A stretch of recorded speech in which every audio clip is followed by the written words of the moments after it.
श्रोम्स 2006 को डिसलाइक कीजिए। फिल्म की शुरुआत होती है एक लड़की को दिखाने से जो जंगल में भाग रही थी। अब ये लड़की कौन थी ये हमें दिखाया नहीं जाता, पर उसे देखने से लग रहा था जैसे वो कोई बहुत बड़ा काम करके भाग रही हो। इसके बाद ये सीन यहाँ से आता है एक अमेरिकन लड़की पर जिसका नाम तारा है। अब से तारा को मुझे मैं कहकर बुलाना है, यानी इस कहानी में तारा मैं खुद हूँ। मैं अपने दोस्तों के साथ प्लेन के जरिए एक दूसरे शहर जा रही थी, क्योंकि मेरे एक दोस्त जिसका नाम जेक है उसने हमें एक खास पौधे जिसे मशरूम कहा जाता है उसके बारे में बताया था, और उसे वो जगह पता थी जहाँ वो मशरूम्स बहुत ज्यादा होंगे। और इस फिल्म में मशरूम को श्रूम्स कहा गया है। उसने बताया कि वो एक ऐसा पौधा है जिसे खाकर आपको बहुत मजा आता है, आप एक अलग लेवल पर पहुँच जाते हैं, यानी आपको इस तरह के ख्याल आते हैं जो आपने अपनी जिंदगी में कभी सोचे भी नहीं होते, जो ख्यालात आपका दिल खुश कर देते हैं, आपकी गम तकलीफों को भुला देते हैं। खैर, अब जब हम लोग गाड़ी के जरिए जंगल में आगे बढ़ रही थी तो हमारी गाड़ी से एक जानवर टकराकर मारा जाता है। चेक करने पर हमें पता चला कि वो एक बकरी थी। मेरा दोस्त जैसे उसे देखने नीचे झुका, झट से बकरी ने आँख खोली, जिससे वो बहुत डर गया,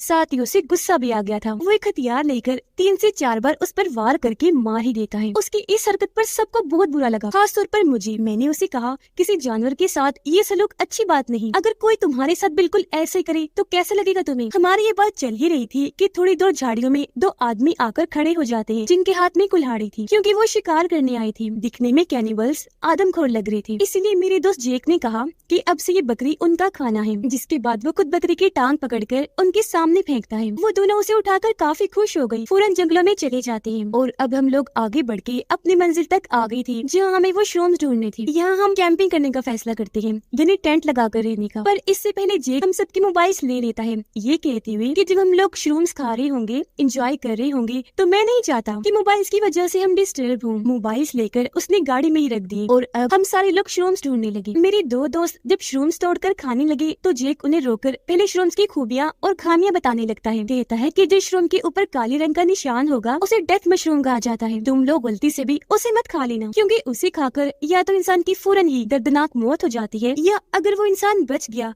तो पागल हो जाएगा, मतलब उसे अजीबोगरीब ख्याल सताने लगेंगे, जिनकी लपेट में आकर वो कुछ भी कर गुजरेगा। और तो और वो इंसान फिर फ्यूचर यानी आने वाला वक्त भी देख सकेगा कि कब क्या अच्छा और बुरा होने वाला है। जेक जब ये सारी बातें बता रहा था तो उसके पास मैं नहीं थी, बल्कि मैं तो अकेली ही जंगल में घूम रही थी, जहाँ मुझे काले निशान वाला डेथ मशरूम दिखा। मैं खुद को रोक नहीं पाई, गलती से मैंने वो खा लिया, जिसके खाते ही मुझे सपनों जैसे ख्याल आने लगे। मेरी हालत भी बहुत खराब हो गई, क्योंकि मुझे जोर के झटके लग रहे थे। इसी के साथ मुझे ये दिखने लगा कि आगे क्या होने वाला है। मैंने देखा कि मेरा दोस्त जेक मुझे बचाने आ रहा है। हुआ भी ऐसा ही। थोड़ी देर बाद जब वो मेरे पास आया तो मेरी ऐसी हालत देखकर घबरा गया, फौरन उठाकर यहाँ से वापस ले आता है। मेरे दोस्त ने मुझे टेंट में सुला दिया ताकि मैं थोड़ा आराम कर सकूं, पर मुझे नींद नहीं आ रही थी, बल्कि ख्याल बार बार दिखाई दे रहे थे। मेरे सारे दोस्त टेंट्स के बाहर आग जलाकर बैठे एंजॉय कर रहे थे और उनके बीच खूब बातें हो रही थी। तभी उन्हें जेक एक भूतिया कहानी सुनाने लगता है, जो यहाँ पास की चिल्ड्रंस होम की थी, जहाँ बेघर बच्चे रहा करती थी, जो अब एक खंडर बन चुका है। जेक बताता है कि काफी सालों पहले उस चिल्ड्रंस होम में 2 मास्टर्स रहा करते थे, लेकिन वो दोनों मास्टर के नाम पर शैतान थे। उनमें से एक बहुत ही जालिम था, जो बच्चों पर बहुत जुल्म किया करता था। उसका नाम ब्लैक मास्टर था। अगर कोई उनके खिलाफ कार्रवाई भी करता तो वो बच्चों को बहुत बुरी तरह मार दिया करता था। फिर तभी वहाँ 2 बच्चे आए जो भाई थे, और वो चिल्ड्रंस होम पर पत्थर फेंकने लगे, लेकिन बदकिस्मती से वो दोनों भाई ब्लैक मास्टर के हाथ लग गए। वो उन्हें पकड़कर स्टोर रूम में ले गया। एक भाई को फांसी पर लटकाकर मार देता है, जबकि दूसरे को वही छोड़ दिया ताकि वो अपने भाई को लटका हुआ देखे और तड़पे। इस बात से वो बच्चा गुस्से में आग बगोला हो गया। उसी रात उसने दोनों मास्टर्स के खानों में वो डेथ मशरूम मिला दी, जिससे ब्लैक मास्टर पागल हो गया। उसे भी अजीबोगरीब ख्याल आने लगे, जबकि उसका दूसरा भाई मारा गया। उसके बाद जो हुआ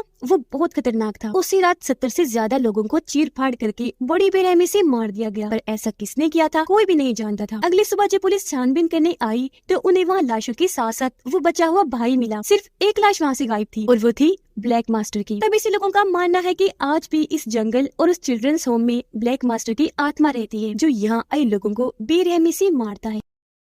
अब ये सारी कहानी टेंट में लेटी मैं भी सुन रही थी। जैसे जैसे जेक ने कहानी में बताया मैंने वो सब देख लिया, जिसके बाद ही मुझे अपने दोस्तों की मौतों के ख्याल आने लगे, मतलब कब कौन सा दोस्त और कैसे मरेगा। जिसके बाद सब सोने के लिए चले जाते हैं। इन्होंने आग पर मशरूम वाली चाय रखी हुई थी ताकि सुबह उठकर ये उसे पी सके, क्योंकि वो बिल्कुल नशे की तरह काम करती है। सारे लोग जब सो रही थी तो मेरे एक दोस्त की अपनी दोस्त से लड़ाई हो गई, तो गुस्से में वो टेंट से बाहर चला जाता है और उसने वो मशरूम वाली सारी चाय पी ली, जिससे उसे नशा होने लगा। उसने देखा कि जंगल में बंदी एक गाय मुझसे बातें कर रही है, हालांकि असल में वो तो घास खा रही थी। अब जैसा कि मैंने आपको बताया कि श्रूम नशे की तरह काम करती है, इसीलिए उसके साथ ऐसा हो रहा था। उधर टेंट में मैं बहुत परेशान थी क्योंकि मुझे ऐसा महसूस हो रहा था जैसे कुछ बहुत गलत होने वाला है। जंगल में मेरे दोस्त को एक लड़की दिखाई दी जो बहुत खूबसूरत लग रही थी क्योंकि उसके लंबे लंबे बाल थे। तो मेरा दोस्त उसके पीछे पीछे जंगलों में चला गया। वो लड़की तो गायब हो गई, लेकिन तभी वहाँ ब्लैक मास्टर की आत्मा आ जाती है जो कुल्हाड़ी से उसके सर पर वार करके उसे चांद से मार डालता है। ये देख एकदम से मेरी आँख खुल गई क्योंकि सब कुछ मैं अपने ख्याल में देख रही थी, पर इस चीज को सिर्फ सपना समझकर मैं सो गई। अगली सुबह हमने देखा कि गाड़ी से हमारे मोबाइल्स और हमारा वो दोस्त गायब है। मैंने सबको बताया कि कल रात मैंने उसकी मौत का ख्याल देखा, पर किसी ने भी मेरी बात पर यकीन नहीं किया। अब टेंशन में सारे लोग श्रूम्स वाली वही चाय पी लेते हैं, जिससे उन्हें भी अजीब होने लगा। सबको लग रहा था कि हमारा वो दोस्त शरारत कर रहा होगा। मोबाइल्स उसी के पास है, तो सब उसको ढूंढने के लिए निकल गए, लेकिन श्रूम वाली चाय की वजह से उन्हें कुछ समझ नहीं आ रही थी कि हम जा कहाँ रहे हैं। इसलिए लड़के और लड़कियां एक दूसरे से अलग अलग हो जाते हैं। अब क्योंकि ये आम श्रूम वाली चाय थी, इसलिए उन्हें सिर्फ नशा हो रहा था, ख्याल नहीं आ रही थी। जब मैं और दोनों दोस्तें आगे बढ़ रही थी तो मेरी दोस्तों के बीच लड़ाई हो गई। उनकी भी छतापाई हो जाती है, जिस बीच मेरी एक दोस्त गिरती हुई एक गड्ढे में आकर गिरी, जहाँ उसे हमारे उसी गायब दोस्त की लाश मिली, जिसकी हालत बहुत ही खराब थी क्योंकि उसे बुरी तरह काटा गया था। खून में वो लथपथ था। उसकी ऐसी हालत देखकर मेरी दोस्त की भी हालत खराब हो गई। मैंने उसे संभाला, पर सच में उसे देखकर तो मैं खुद भी डर गई। मेरी दोस्त इतनी डरी हुई थी कि रोने लगी। कहती है कि ना तो हमें इस जंगल में आना चाहिए था, ना तारा तुम्हें ब्लैक श्रूम खाने चाहिए थी जब भी तुम्हें अजीबोगरीब ख्याल आ रहे हैं, और ना ही हमें वो नशे वाले चाय पीनी चाहिए थी। अचानक मुझे देखा कि ब्लैक मास्टर की आत्मा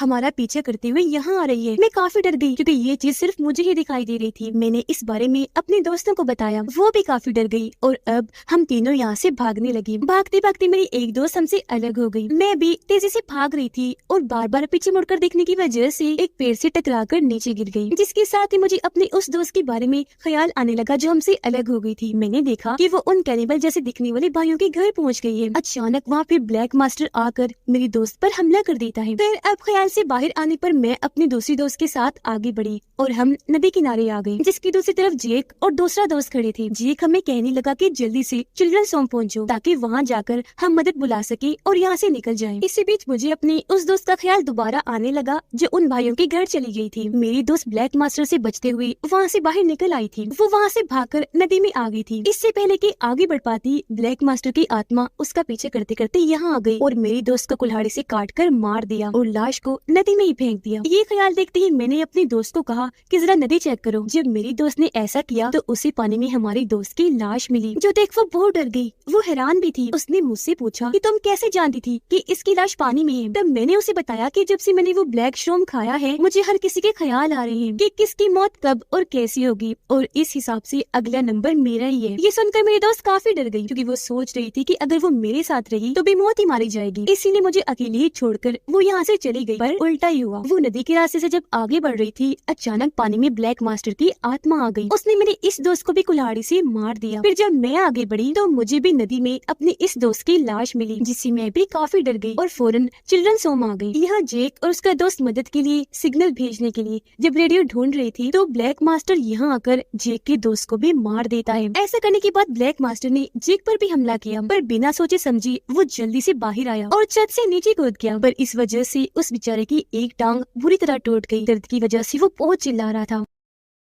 उसकी आवाज सुनकर मैं जल्दी से वहाँ आई, उसे कंधे का सहारा देकर आगे बढ़ने लगी। थोड़ा आगे जाने पर मुझे महसूस हुआ जैसे ब्लैक मास्टर यहीं आसपास है, इसलिए मैंने जेक को वही पेड़ के सहारे खड़ा किया और खुद कुल्हाड़ी लेकर ब्लैक मास्टर का काम तमाम करने निकल गई। जिस दौरान पेड़ के ऊपर से ब्लैक मास्टर नीचे आकर जेक पर हमला कर देता है। उसकी आवाज सुनकर मैं फौरन वहाँ आई, पर तब तक काफी देर हो चुकी थी क्योंकि ब्लैक मास्टर जेक को मार चुका था। मैं जोर से चिल्लाई और तभी इधर ब्लैक मास्टर आकर अब मेरे पीछे पड़ गया। उससे बचने के लिए मैं भाग रही थी, लगातार वो भी मेरा पीछा कर रहा था। अचानक ही वो मेरे सामने आ गया। मैं जैसे उसे टकराई, स्क्रीन ब्लैक हो गई और मैं बेहोश। जब मुझे होश आई तो मैंने देखा कि मुझे सर्वाइवर यानी आखिरी जिंदा बची हुई समझकर एम्बुलेंस में ले जाया जा रहा है। साथ ही पुलिस उन दोनों कैनिबल जैसे दिखने वाले भाइयों को शक की बुनियाद पर अपने साथ ले जा रही थी, क्योंकि पुलिस का मानना था कि सारे खून उन्होंने ही किए। अब मुझे जब एम्बुलेंस ले जाया जा रहा था तो डॉक्टर के फोन की घंटी बजने लगी। उसने जब चेक किया तो फोन मेरे नंबर से आ रहा था। ये देखकर मुझे शुरू से लेकर अब तक सारे ख्याल नजर आने लगे, जिसके साथ साथ ही यहाँ कहानी का सस्पेंस भी खत्म होगा और कहानी एक नया मोड़ लेगी। मैंने ख्याल में देखा